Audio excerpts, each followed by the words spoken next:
Wolverine are needed in the Marvel universe. They're just needed, and the Fantastic Four. Reed Richards is needed. That is someone. And Hank McCoy. They need the Illuminati complete is what they need to do any further later storylines. They need those characters. Iron Man, Reed, Namor, Charles Xavier. They got Black Panther already. They got Iron Man already. But yeah, we need the Illuminati. That brings all that in. I mean, think about it. They can start doing Hickman shit if they get the Illuminati. Well, I mean, in the newest X-Men movie, the Phoenix that they're going to do, they're going to bring in the Shi'ar Empire. Yeah, so I'm excited I'm more excited for the Fox side of things lately than I am what Marvel's doing. And then you have Josh Brolin playing both Cable and Thanos. Yeah, dual man. If they merge and he's gonna play them both, that'd be crazy. He looks damn good as Cable. His Cable looks pretty damn good. I think that the Deadpool is so far out of all of the Marvel movies that have been made. Deadpool to me, and I'd say Deadpool along with Spider-Man: Homecoming on the Marvel side, but Deadpool feels more like the Marvel universe that I love.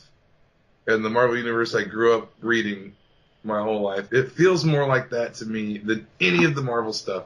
The Marvel stuff is flashy. Here's the flashy costumes. Here's all the heroes, but it just still seems like a big studio, like Disney type movie. But like Deadpool being rated R, and the fact that the whole history of the Marvel Universe is implied through like a fucking shield helicarrier just as a background prop. Yeah. And the fact that Colossus gets in a cab and the cab driver doesn't think anything of it. He's used to mutants and just used to superheroes in the world. And like, that's the way, instead of all the people like in the Marvel movies running and screaming running for their lives and freaking out at the first sight of the Hulk or whatever, the people in the Marvel universe, like in New York, are more like, oh great, the Hulk, now I'm going to be late to work. That's kind of their attitude. And that's kind of the way they played it off in Deadpool. That's the way people were with mutants and heroes in the world. And so I think they've got it right more than just about anybody. And I mean, Fox and Marvel have made deals before, because we know that Ego was a deal made between Marvel and Fox. Gunn wanted Ego. They went to Fox. Fox wanted Negasonic Teenage Warhead. So they said, all right, we'll do a one-for-one character. You give us Ego, we'll give you Negasonic. Boom, there you go. The deal is done, because I think Ego's rights were falling under the Fantastic Four with Galactus, the Surfer, and all that. That's Galactus, Silver Surfer, we need those characters. For the Cosmic. You can't do Cosmic Marvel without Galactus and the Silver Surfer. You just can't do it. You can't do it. I mean, the Guardians coming across Silver Surfer or Galactus or Terrax or some of those characters. The Heralds of Galactus would be a huge thing in the Marvel Universe. Then you have Thanos out there. I mean, Thanos is out there in the universe. Galactus is out there. The Shi'ar, the Kree, the Brood, all of that. The most exciting thing to me is the prospect of Marvel getting to do their own Fantastic Four for the first time and getting to do their own X-Men for the first time. And making it because what they did with Spider-Man was they took everything that was wrong with the Sony Spider-Man movies and all the other incarnations of Spider-Man. They took everything that just was not Spider-Man and they threw it right the fuck out the window, and they gave us, it was teenage high school Peter Parker, but it was Peter Parker. Yeah. It was friendly neighborhood Spider-Man Peter Parker, smart-mouthed kid. Like, the old people in his neighborhood love him because he saves cats and shit. He's just this small-time, low-rent street hero that wants to be an Avenger, wants to impress, but nobody really respects him or anything. And that's exactly what Peter Parker is. And Marvel delivered it. And the fact that the villain was not some super-powered being. He was a normal guy whose life was destroyed because of the big heroes. And he had a purpose. Yeah, they actually wrote the Vulture with more purpose than he actually has in the comic books.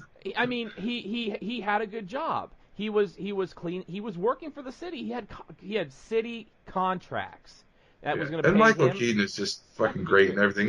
Even as like I as much as I don't like his Batman movie, I like him. I love Keaton Batman. I always thought out of that film series, Kilmer, Clooney, Keaton was the best of all. Well, out of all those, and Tim Burton being involved helped a lot too. But I even say he was better than Bale. because I can't stand Bale. I can't stand Bale's Batman. I can stand Bruce Wayne. I didn't like. I think as much as Ben Affleck's catching a lot of shit these days, but I still like Affleck's Batman best of all.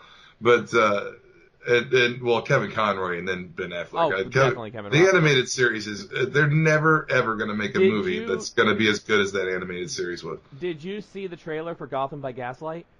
No, I've seen that it's coming out, but I didn't watch the trailer yet. But I definitely want to see it. I've got the HeroClix figure of Gotham by Gaslight. Bruce Greenwood is back voicing Batman. He voiced him a lot. The Red Hood. Yeah, Red Hood Batman voice. He's back. But with the Marvel stuff, I mean, just what I do want them to do. I don't want an origin Fantastic Four. Give us an established Fantastic Four. Exactly. I've said forever the way they need to open a Fantastic Four movie, because it's fantastic, is open it with fucking alarm bells going off in the Baxter Building and all the Fantastic Four all gathering, running down to Reed's lab.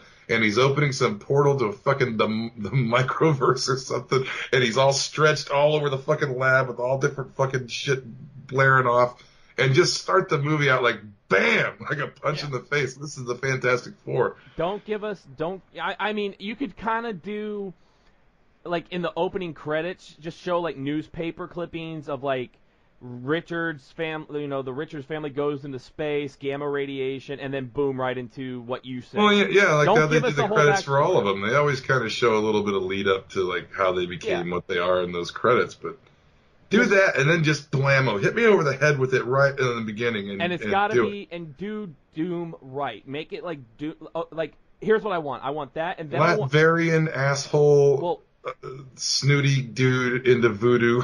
Well, here's what I want to see. So you got what you said, the microverse and all that. Then you see the United Nations. You see the United Nations building, and there's T'Challa, with Wakanda, or the representative from Wakanda. There's representatives from all over the place, and then there's Victor Von Doom. Yeah. And it's just Von Doom, Latveria, saying, and you could even tie it in that Sokovia was so close to Latveria, he's taken in refugees to Latveria from Sokovia. He does have diplomatic immunity. We've seen that Doom does have there's a Latverian embassy in New York, and when Doom's on that ground, he's got diplomatic immunity, and they can't touch him. He's a country ruler. So have that, but then, then you can go into everything else. Don't make it Garbage Man, Mummy, Doom. Don't make it that, the radiation melted, my whole body, Doom. It doesn't matter. Like people are going to be unhappy with it no matter what. I think no matter somebody's going to be unhappy with it. But I say do the traditional armor and make it look like Doctor Doom from the comic books. I mean, even if he's as cool as you can. And like if he's talking at the United Nations, they have to see his face. Do it like it's a hologram. Like because he's got the technology. Or he sends a Doombot, or just some weaselly Latverian guy to stand there in his place. Yeah, it's just something like that. But he's got to be Doom. He's got to be Victor Von Doom. He can't be just some menace. He has to be smart. He's got to be a scientist, a genius. But everything it's his country. And then you can play into basically the whole like with the stuff with Wakanda is. Any superhero going into he'd be kind of like Kim Jong-un. He'd be like a Kim Jong-un type character, the way. But it would so be kind of like Wakanda, because any superhero that goes into Latveria, they're going into foreign soil, which basically means he has a declaration of war.